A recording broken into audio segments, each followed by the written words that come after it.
Figure emblématique de la lutte contre le VIH, Lynn Renault ne sera pas présente lors de la prochaine édition du SIDAction, prévue le 22 mars prochain. Une absence concernant laquelle son ami, Stéphane Bern, a révélé quelques détails. Le 22 mars prochain, sur France 2, Stéphane Bern présentera la prochaine édition du SIDAction. Et pour l'occasion, l'animateur pourra compter sur la participation de près d'une quarantaine d'artistes, dont celle de Bernard Lavilliers, Camélia Jordana, Nolwenn Leroy ou encore Marc Lavoine. Et comme il l'a fait savoir à Télé Loisirs, une de ses grandes alliées ne pourra pas faire acte de présence. Cette dernière n'est autre que la chanteuse Lynn Renault qui est très investie dans la lutte contre le VIH puisqu'elle a cofondé l'association SIDAction en 1985, et dont elle est encore vice-présidente. Auprès de nos confrères, l'époux de Yori Bayer a partagé quelques confidences concernant l'absence de l'artiste de 96 ans. Stéphane Bern cache sur l'absence de Lynn Renault. J'aurais adoré être à ses côtés. Il s'est montré très honoré d'être aux commandes d'une telle émission. Stéphane Bern a également déploré l'absence de Lynn Renault.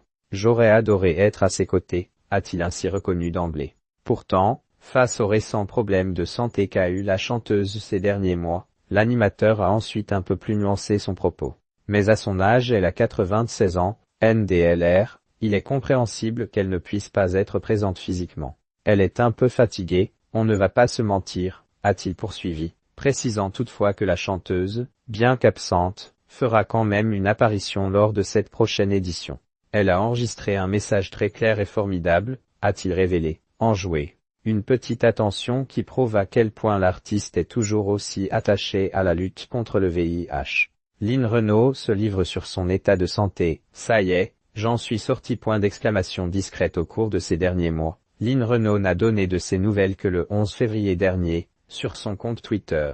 À ses abonnés, la chanteuse avait alors expliqué qu'elle était précédemment atteinte d'une grippe carabinée, une grippe dont les symptômes sont physiquement plus intenses, NDLR, et dont elle était désormais guérie. Mes très chers amis, j'étais absente des réseaux sociaux depuis quelque temps, car je me suis tapé une grippe carabinée. Dieu qu'elle est dure cette année, mais ça y est, j'en suis sortie, probablement grâce à vous, avait-elle fièrement confié.